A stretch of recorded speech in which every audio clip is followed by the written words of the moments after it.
Hello ladies and gentlemen, welcome to journey with Marudhu. நான் உங்கள் மருது. இன்னைக்கு என்ன அப்படின்னு பார்த்தீங்கன்னா, என்ன பார்க்க போகிறோம் அப்படின்னு பார்த்தீங்கன்னா, ஒரு மோட்டிவேஷன் ஸ்டோரி தான் பார்க்க போகிறோம்.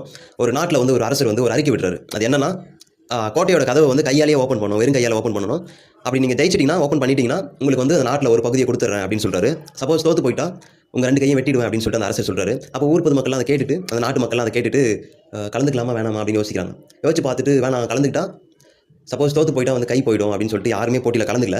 அப்புறமா ஒரு சின்ன பையன் வந்தான், ஒரு யங்ஸ்டர் வந்துட்டு போட்டியில் நான் கலந்துக்கலாமா அப்படின்னு திமிரா கேட்குறான். அப்போ கேட்கும்போது தம்பி தோத்து போயிட்டா அவன் கை போயிடும் பரவாயில்லையா அப்படின்னு சொல்லிட்டு அந்த அரசர் சொல்கிறாரு. அதுக்கு அந்த பையன் அந்த அரசரை பார்த்துட்டு திமிரா, ராஜா ஜெயிச்சிட்டா நானும் ஒரு அரசன் தான், தோத்து போயிட்டா கை தானே போகுது, ஸோ உயிர் போவாதில்ல அப்படின்னு சொல்லிட்டு ஒரு கட்ஸாக சொல்கிறான். கட்ஸாக சொல்லிட்டு அந்த கதவை ஓப்பன் பண்ணுறான். அந்த கதவு வந்து க்ளோஸ் பண்ணிடல, அது ஓப்பனில் தான் இருக்குது. இந்த தாழ்பால் போட மறந்துட்டாங்க அவனுடைய லக்கியான அந்த டைமில். ஸோ அவன் தள்ளி ஜெயிச்சிட்டு அந்த நாட்டில் ஒரு பகுதியை வந்து வென்றுட்டான். அப்போ ஊர் பொதுமக்கள்லாம் நினைக்கிறாங்க, ஐயோ நம்ம போயிருக்கலாமே அப்படின்னு சொல்லிட்டு. So moral of the story என்ன அப்படின்னு பார்த்தீங்கன்னா, நம்ம வந்து ட்ரை பண்ணுறதில்ல, பயப்படுறோம். ஸோ வெற்றியோ தோல்வியோ ட்ரை பண்ணி பார்த்துடணும். வெற்றி கிடைச்சா